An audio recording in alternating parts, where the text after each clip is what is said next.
Ya, assalamualaikum warahmatullahi wabarakatuh. Di sini saya akan mempresentasikan atau menjelaskan tentang Khalifah Abu Bakar, yaitu yang pertama kehidupannya di masa jahiliyah. Nama aslinya yaitu Abdullah bin Utsman bin Amir bin Amr bin Ka'ab bin Sa'ab bin Taim. Dia diberi gelar Atik dan diberi kunyah Abu Bakar, tapi di sana lebih dikenal dengan julukan Siddiq. Ya, dia pada kaum jahiliyah, pada zaman jahiliyah lebih terkenal seperti orang yang terpandang. Yang kedua, kehidupannya dalam Islam. Abu Bakar adalah orang yang pertama masuk Islam dari golongan tua. Jadi bisa dikatakan orang yang kedua setelah Rasulullah. Dia berhijrah bersama Rasulullah dan dikenal sebagai orang yang pemberani dan selalu gagah di medan perang. Juga dikenal dermawan dan menginfakkan sebagian hartanya ke jalan Allah. Yang ketiga, Abu Bakar dibaiat sebagai khalifah. Setelah Rasul meninggal, kaum Ansor merasa bahwa mereka membutuhkan sesosok khalifah yang mengatur urusan-urusan mereka selama di Madinah. Kemudian Ansor mengusulkan dari kaum Ansor mengajukan seorang pemimpin dan dari kaum Muhajirin juga mengajukan seorang pemimpin. Namun oleh kaum Muhajirin ditolak. Kemudian kaum Ansor sadar bahwa kaum Muhajirinlah yang selamanya menetap di Madinah dan tidak akan pernah meninggalkannya. Lalu kemudian kaum Ansor menerima dengan lapang dada, menyerahkan ke seluruh kekuasaannya kepada kaum Muhajirin. Semua sepakat. Kemudian Umar maju untuk membaiat Abu Bakar, dan pada hari kedua itu Abu Bakar dibaiat secara umum. Selanjutnya yang keempat, pekerjaan dan penaklukannya. Sebenarnya Abu Bakar dahulu masa pemerintahnya sangat singkat, hanya 2 tahun 3 bulan. Namun walaupun hanya 2 tahun dan 3 bulan, Abu Bakar sudah melakukan aksi-aksi yang agung. Seperti diantaranya yang pertama, pemberangkatan pasukan Usamah bin Zaid sesuai peran Rasul. Yang kedua, perang melawan orang-orang murtad dan perang Yamamah yang terjadi pada 11 Hijriah atau 632 Masehi. Yang ketiga, penaklukan Islam di Madinah. Menaklukkan Islam di wilayah timur dan barat. Yang selanjutnya permulaan perang Yarmuk dan penghimpunan Al-Quran. Jadi ada banyak kebijakan-kebijakan atau aksi yang telah dilakukan Abu Bakar pada masa pemerintahan yang sangat singkat tersebut. Selanjutnya wafatnya Abu Bakar. Pada hari itu Abu Bakar merasa bahwa dirinya tidak lama lagi dan sakitnya tambah parah. Ya, kemudian khawatir akan kekhalifahannya. Selanjutnya ia mengusulkan sahabat Umar bin Khattab kepada sahabat-sahabat senior. Sahabat-sahabat senior menyetujui, dan kemudian Abu Bakar menulis wasiat kekhalifahan dilimpahkan kepada Umar bin Khattab. Setelah itu tidak lama kemudian Abu Bakar wafat pada Jumadil Akhir 13 Hijriah atau 634 Masehi.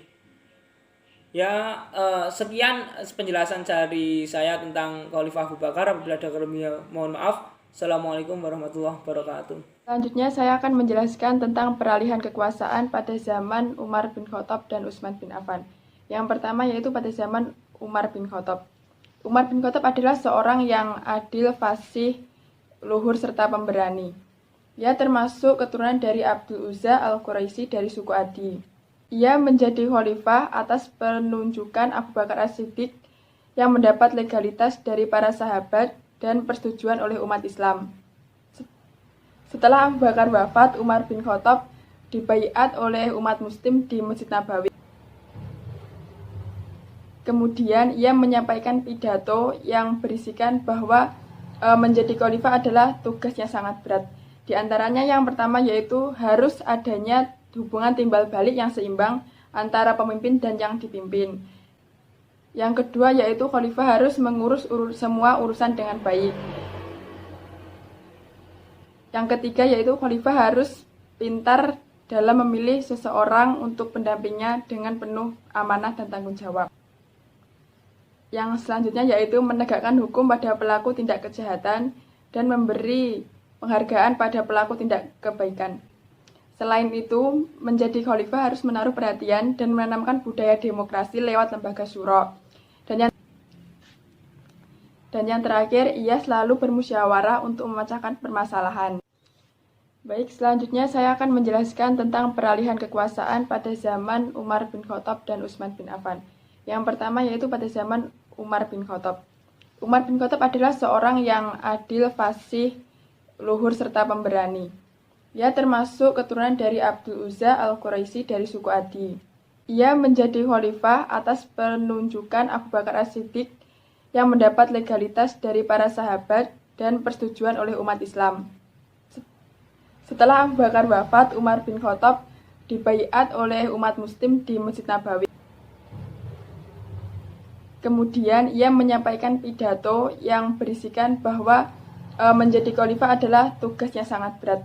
Di antaranya yang pertama yaitu harus adanya hubungan timbal balik yang seimbang antara pemimpin dan yang dipimpin. Yang kedua yaitu khalifah harus mengurus semua urusan dengan baik. Yang ketiga yaitu khalifah harus pintar dalam memilih seseorang untuk pendampingnya dengan penuh amanah dan tanggung jawab.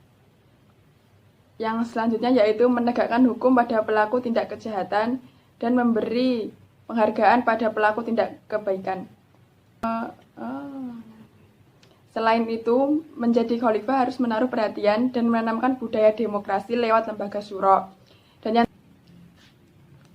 Dan yang terakhir, ia selalu bermusyawarah untuk memecahkan permasalahan.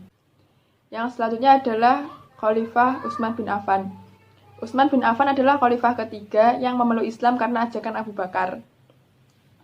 Ia adalah seorang yang kaya raya tetapi sederhana. Bahkan sebagian besar hartanya disumbangkan untuk kepentingan Islam. Utsman bin Affan mendapat julukan sebagai Zunnurain, yaitu yang memiliki dua cahaya, karena ia menikahi dua putri Nabi sekaligus atau secara berurutan setelah satu meninggal. Pengangkatan Utsman bin Affan merupakan hasil dari tim formatur yang beranggotakan 6 orang yang dibentuk oleh Khalifah Umar bin Khattab ketika sakit.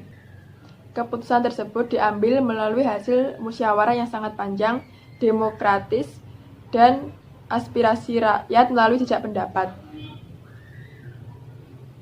Sebagaimana dua khalifah pendahulunya, setelah dibaiat, ia harus menyampaikan pidatonya yang berisikan pertama yaitu selalu berbuat baik sesuai kemampuan sebagai bekal untuk kematian dan akhirat.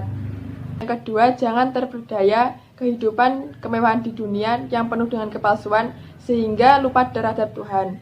Yang ketiga, mengambil pelajaran dari masa lalu, yaitu meninggalkan yang buruk dan menjalankan yang baik.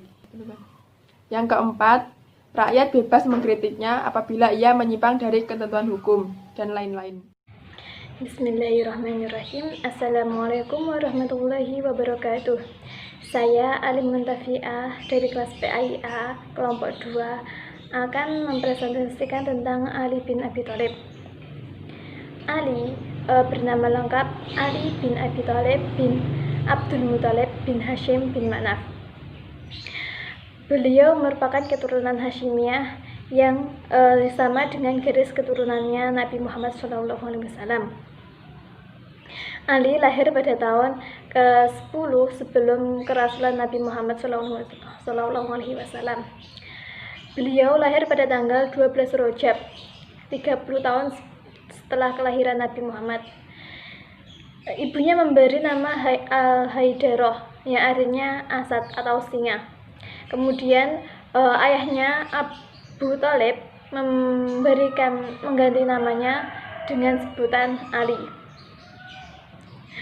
Semenjak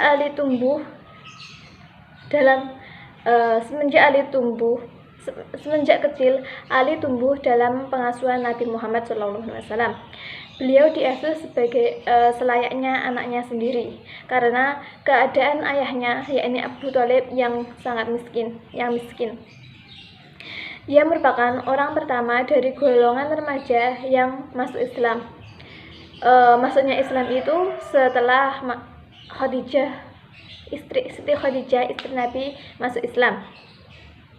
Pengasuhan Nabi Muhammad SAW membentuk akhlak Ali yang bin Abi Thalib sehingga akhlak mulianya luar biasa. Beliau merupakan seseorang yang sangat jenius, berpengalaman luas serta memiliki kesalehan, keluasan berpikir serta daya imajinasi yang luar biasa. Karakter istimewa seorang sehingga masuk kriteria menantu Nabi dan oleh Nabi dinikahkan dengan putrinya yang bernama Fatimah. Dia itu mempunyai keberanian yang sangat luar biasa sehingga dia mempunyai gelar Asad atau singa dan karomaulah wajah, semoga Allah memuliakan wajahnya. Selanjutnya proses pengangkatan Ali bin Abi Thalib menjadi khalifah. Ali bin Abi Thalib memegang pucuk pemerintahan negara di tengah-tengah perpecahan dan huru-hara akibat terbunuhnya Utsman bin Affan oleh kaum pemberontak. Ali dibaiat oleh kaum Muhajirin, kaum Ansor dan orang-orang Muslim yang hadir pada prosesi pembaiatan tersebut. Lalu kemudian prosesi pembaiatan tersebut kemudian disebarkan ke seluruh wilayah penjuru Islam dan semua orang menyetujuinya kecuali Muawiyah bin Abi Sufyan yang berada di Syam. Dia tidak menyetujui karena agar orang yang membunuh Utsman bin Affan diadili terlebih dahulu. Orang yang membaiat Ali berpikir bahwa memikirkan pertimbangan jika khalifah tidak segera dipilih dan diangkat, maka ditakutkan keadaan semakin kacau, sehingga Ali bin Abi Thalib diangkat dan dibaiat oleh mereka. Selanjutnya kemajuan yang diraih oleh Khalifah Ali bin Abi Thalib. Sebagai khalifah keempat, Ali bin Abi Thalib menduduki jabatannya selama 6 tahun pemerintahan. Selama masa jabatannya, beliau selalu mengalami pergolakan. Tidak ada masa sedikit pun dalam pemerintahannya yang dikatakan stabil. Setelah menduduki jabatan khalifah, Ali bin Abi Thalib melakukan beberapa prestasi kepemimpinan, yaitu sebagai berikut. Yang pertama, mengganti pejabat yang kurang cakap. Ali bin Abi Thalib itu dikenal sebagai pribadi yang terkenal dengan ketegasannya dalam menjunjung kebenaran. Beliau dan juga para khalifah sebelumnya sangat menjunjung tinggi dan mengamalkan apa-apa yang telah dilakukan oleh Nabi Muhammad SAW. Khalifah Ali bin Abi Thalib mendengar bahwa ada gubernur-gubernur yang diangkat oleh Utsman bin Affan itu tidak memperlakukan rakyat dengan baik dan adil, serta terjadi kejanggalan dalam pajak yang dihimpun oleh pemerintah. Nah, Khalifah Ali bin Abi Thalib itu menginginkan pemerintahan yang efektif dan efisien. Maka dari itu, beliau memecat gubernur-gubernur yang kurang cakap tersebut. Salah satunya Muawiyah bin Abi Sufyan. Dengan akibat pemecatan Muawiyah bin Abi Sufyan tersebut, itu mengakibatkan perselisihan antara kelompok Ali dan kelompok Muawiyah. Kemajuan selanjutnya yang dilakukan oleh Ali bin Abi Thalib yakni memadamkan pemberontakan di kalangan umat Islam. Sewaktu menjadi khalifah umat Islam, Ali bin Abi Thalib tidak sempat memperluas wilayah kekuasaan Islam dikarenakan waktunya habis untuk memadamkan pemberontakan. Kemajuan selanjutnya yakni membenahi keuangan negara. Setelah memecat beberapa pegawai yang kurang cakap, Ali selanjutnya mengganti pejabat tersebut dan kemudian menarik harta yang diperoleh oleh pejabat yang dipecat tersebut secara tidak benar. Harta tersebut kemudian disimpan dan di Baitul Mal dan digunakan untuk kepentingan kesejahteraan rakyat. Selanjutnya memajukan bidang ilmu bahasa. Salah satu jasa Khalifah Ali bin Abi Thalib adalah penyempurnaan tulisan Al-Quran dengan memberi tanda dan syakal. Pekerjaan tersebut dilakukan oleh ahli tata bahasa yang bernama Ad-Duwali yang ditugaskan oleh beliau. Pekerjaan tersebut kemudian disempurnakan di zaman Khalifah Abdul Malik bin Marwan pada masa Bani Umayyah. Selanjutnya pada bidang pembangunan, Ali membangun kota Kufah. Kota ini awalnya dipersiapkan sebagai pusat pertahanan oleh Muawiyah bin Abi Sufyan. Akan tetapi kota Kufah kemudian berkembang menjadi pusat ilmu tafsir, ilmu hadis, ilmu nahwu dan ilmu pengetahuan yang lainnya. Selanjutnya kemajuan pada bidang politik. Dalam menjalankan kepemerintahan, Ali melakukan kebijakan politik sebagai berikut. Yang pertama, menegakkan hukum finansial yang dinilai nepotisme yang hampir menguasai seluruh sektor bisnis. Yang kedua, memecat gubernur yang diangkat Utsman bin Affan dan menggantinya dengan gubernur yang baru. Yang ketiga, mengambil kembali tanah-tanah negara yang dibagi-bagikan oleh Utsman bin Affan kepada keluarganya, seperti hibah dan pemberian yang tidak diketahui alasannya secara jelas, dan memfungsikan kembali ke Baitul Mal. Terima kasih.